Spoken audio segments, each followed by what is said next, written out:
भर की तरह लंदन भी गुजरे साल कोरोना की लपेट में रहा। ज्यादातर कारोबार कोरोना पाबंदियों का शिकार रहे। नए कारोबार खुलना तो दरकिनार, लोग पहले से मौजूद कारोबार बचाने की फिक्र में रहे। नया साल सबके लिए उम्मीद की नई किरण लेकर आया है। यही वजह है लोग मामूल की जिंदगी पर आना शुरू हो गए हैं। रेस्टोरेंट्स और रिवायती कैफेज की तादाद में भी इजाफा हो रहा है। मजीद जानते हैं गुलाम हुसैन अवान की रिपोर्ट में। कोरोना के गुजरे बरस सब कुछ रुक सा गया। समाजी और कारोबारी जिंदगी खास तौर पर मुतासर हुए। एक तरफ लोग घरों में मुकैद हो गए तो दूसरी जानब कारोबार भी ठप होकर रह गए। नए कारोबार खुलना तो दरकिनार, लोग अपने चलते कारोबार बचाने की फिक्र में रहे। बरतानिया में ओमिक्रॉन वेरिएंट के फैलाव के बावजूद ताहाल पाबंदियां नहीं लगाई गयी, जिससे लोगों के मामूलात जिंदगी जारी और सारी हैं। तहम लोग मुख्ताद अंदाज में मामूल की जिंदगी की तरफ लौट रहे हैं। सेंट्रल लंदन के इलाके नाइट्स ब्रिज में नया कैफे शुरू करने वाले सोहेल अहमद ने बताया कि कोरोना बुहरान के बायस रवायती कैफे लोगों की तवज्जो का मरकज बन रहे हैं, जिसकी वजह से उन्होंने बड़े रेस्टोरेंट की बजाय रवायती एशियन कैफे शुरू करने को तरजीह दी। डेफिनेटली नए बिजनेस अभी खुल रहे हैं सब जगह पे, और बेहतरीन जगह खुल रही है कोविड के बाद।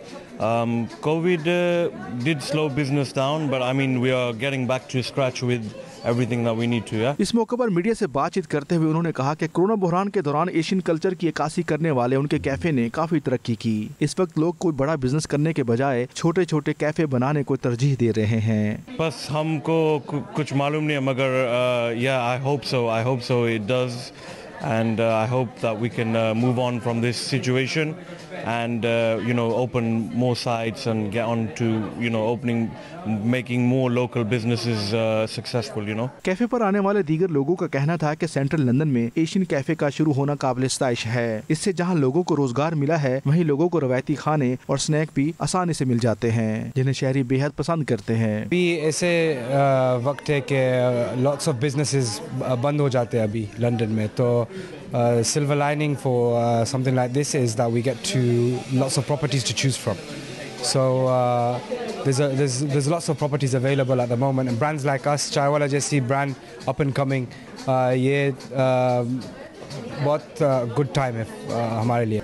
I think it's really good. I feel like this is their 50th store, it should be.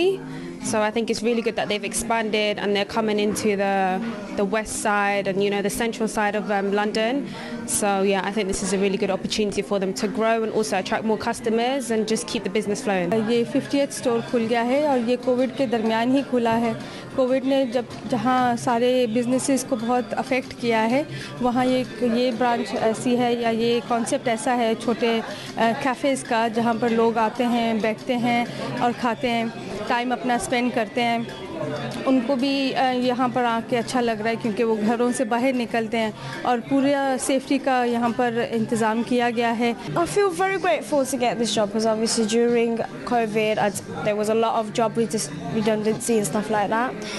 This is my first time working in this kind of industry, and I'm not gonna lie, it is a very nice family environment to work in. Everyone keeps you included. There's a lot to learn.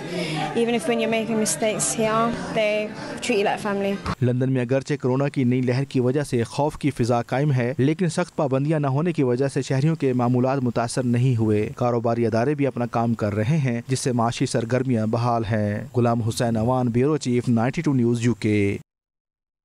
गलिंगटन cricket club की सालाना awards तकरीब Bradford में हुई, जिसमें रुकने बरतानवी parliament Imran Hussain, मुकामी counsellors के अलावा मुख्तलिफ शुबाह ज़िंदगी से ताल्लुक़ रखने वाले अफराद ने शिरकत की और खिलाड़ियों में इनामात तकसीम किए। MP इमरान हुसैन ने इस मौके पर अक़लियती बरादरी से इम्तियाजी और नस्ली सलूक रोकने का मुतालबा किया। तफसीलात वकार बाबर मुगल की इस रिपोर्ट में।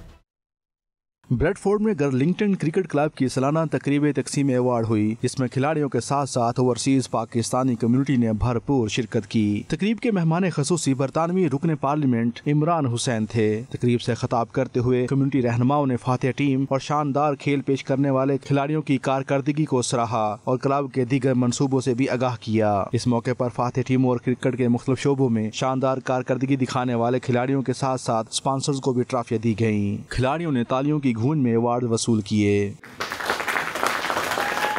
मीडिया से गुफ्तगू करते हुए MP इमरान हुसैन ने कहा कि क्रिकेट के फरोग और अक़लियती बरादरी के नौजवानों को आगे बढ़ने के मौके फराहम करने चाहिए। इसके लिए जरूरी है कि इम्तियाजी और नस्ली सलूक को रोका जाए। Of course, this is a great event at Girlington Cricket Club, and I wish all those who have won trophies today congratulate them and wish them the best. But it still leaves the broader issue around grassroots crickets. And what we've seen recently with the revelations at Yorkshire County Cricket Club, I think we need a long-term solution to that. And the solution to that is to remove those obstacles that currently exist that stop young players, young talented players from the grassroots in places like Bradford progressing through to county cricket.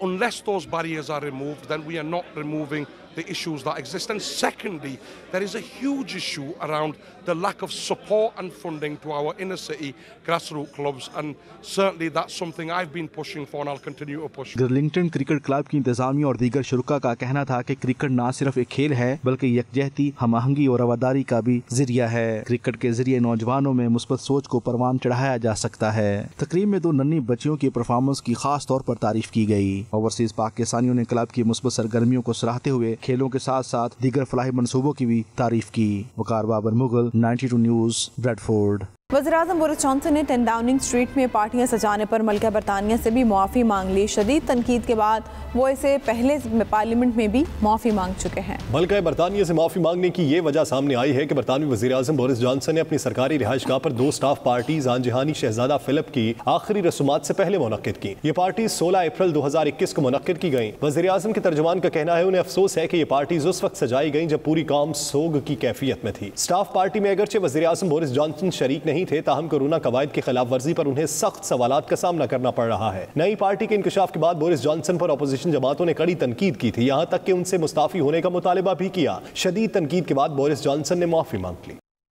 Wales में सख्त पाबंदियों के मुस्बत नताइज सामने आना शुरू। हुकूमत ने पाबंदियां नरम करने का ऐलान कर दिया। बड़े इवेंट्स और कारोबारी इदारों के लिए 2 हफ्तों के लिए कोरोना पाबंदियां नरम कर दी गई।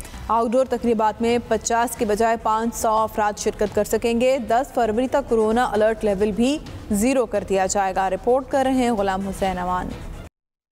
वेल्स में ओमिक्रॉन वेरिएंट के केसेस सामने आते ही मकामी हुकूमत ने हिफाजती इकदाम शुरू कर दिए थे। इन इकदाम के मुस्बत नताइज का फल शहरियों को मिलना शुरू हो गया है। वेल्स हुकूमत ने कोरोना अलर्ट लेवल 0 करने का इंदिया देते हुए कई पाबंदियों में नरमी का ऐलान कर दिया है। सबसे पहले बड़े इवेंट्स और कारोबारी अदारों के लिए पाबंदियां नरम की जा रही हैं। फिल वक्त ये नरमी 2 हफ्तों के लिए होगी। इसके बाद कोरोना केसेस की सूरत हाल के मुताबिक हुकूमत फैसला करेगी। वेल्स की ओपोजिशन ने हुकूमत से मुतालबा किया है कि वह कोरोना की मौजूदा सूरत हाल से बाहर निकलने के लिए कोई वाज़ेह प्लान दे। फर्स्ट मिनिस्टर मार्क ड्रैकफोर्ड का कहना है कि ओमिक्रॉन के केसेस तेजी के साथ नीचे आ रहे हैं, इस तरह कवायद में नरमी भी वक्तन फवक्तन की जाएगी। दूसरी जानब वेल्स की हुकूमत ने कोरोना केसेस में कमी का तमाम तर सहरा बूस्टर डोज के सर सजाया है, जिसके लिए खसूसी मुहिम चलाई गई थी। इस वक्त वेल्स में 1.8 मिलियन अफराद बूस्टर डोज लगवा चुके हैं। हुकूमत के मुताबिक केसेस में बतदरीज कमी के बाद 4 मराहल में पाबंदियां नरम की जाएंगी। पहले मरहले में आउटडोर इवेंट में शुरका की तादाद 50 से बढ़ाकर 500 कर दी गई है। 21 जनवरी को दूसरा, 28 जनवरी को तीसरा, जबकि 10 फरवरी को चौथा मरहला शुरू हो जाएगा, जिसमें पाबंदियों में मजीद नरमी का ऐलान मुतवक्के है। बरतानवी मीडिया के मुताबिक 10 फरवरी को वेल्स में कोरोना अलर्ट 0 लेवल पर चला जाएगा। गुलाम हुसैन अमान, ब्यूरो चीफ, 92 न्यूज़ यूके। तुर्की के शहर इस्तांबुल इस्निरत के इलाके में मुकामी बल्दिया और म्यूनसिपैलिटी पुलिस डिपार्टमेंट की टीमों ने बाज़ारों में बुनियादी खुराक और ज़रूरियात की मसनूआत की कीमतों, वज़न और लेबल्स को चेक किया। पुलिस टीम्स ने मुकामी बाज़ारों में कीमत और मियाद खत्म होने की तारीख और हिफ्ज़ान सेहत के मायार का मुआयना किया। Municipality police department food inspection unit की टीम्स ने शहर भर में कई मकामी और गैर मुल्की मसनूआत का मुआयना किया। खास तौर पर दूध और गोश्त की मसनूआत का मुख्तलिफ तरीकों से मुआयना किया गया। इंस्पेक्शन यूनिट की टीम्स ने इन कारोबारों पर ज़रूरी पाबंदियां भी लगाई जिन्होंने चेकिंग के दौरान सफाई में कोताही या गलत काम किया। आगे बढ़ते हुए आपको बताएं कि KMC के तहत कराची चिड़ियाघर में फूलों की 3 रोजा नुमाइश का आगाज हो गया। पहले ही रोज से शहरियों की बड़ी तादाद चिड़ियाघर पहुंच गई, जहां रंग बिरंगे फूलों को देखकर उनके चेहरे खुशी से खिल उठे। किरण खान की रिपोर्ट देखिए। रकायत के हसीन मौसम में रंग बिरंगे फूलों की बहार आ गई। कराची जू में महकते खूबसूरत फूलों ने न सिर्फ शहरियों को खिलखिलाने पर मजबूर कर दिया, बल्कि फिजा को भी मुअत्तर कर दिया। वाह, बहुत अच्छे लग रहे हैं, मुझे इतना जबरदस्त लग रहे हैं, दिल चाह रहे हैं इनको ले लो, साथ ले जाऊं। बहुत अच्छी लगी, मजा आ रहा है, यहाँ पे एंजॉय करने का भी मिल रहा है। और ये हम अपनी फैमिली के साथ आए, मामू के साथ। अभी हमने देखा तो यहाँ पे इतना अच्छा मतलब सेटअप बनाया हुआ है। अभी आप यहाँ पे देख सकते हैं तो इधर जू भी है, तो बच्चे इधर आके फैमिलीज के साथ यहाँ फूल वगैरह भी देख के आप एंजॉय करेंगे। कुछ शहरियों ने नुमाइश का इनेकाद कराची जू में कराने पर बल्दिया उज़्मा को सराहा। बच्चे तो बहुत खुश हैं, यहाँ आके जाने का दिल नहीं चाह रहा है। मज़ा आ रहा है बहुत ज़्यादा, क्योंकि यहाँ पर पहले कभी आना हुआ नहीं था।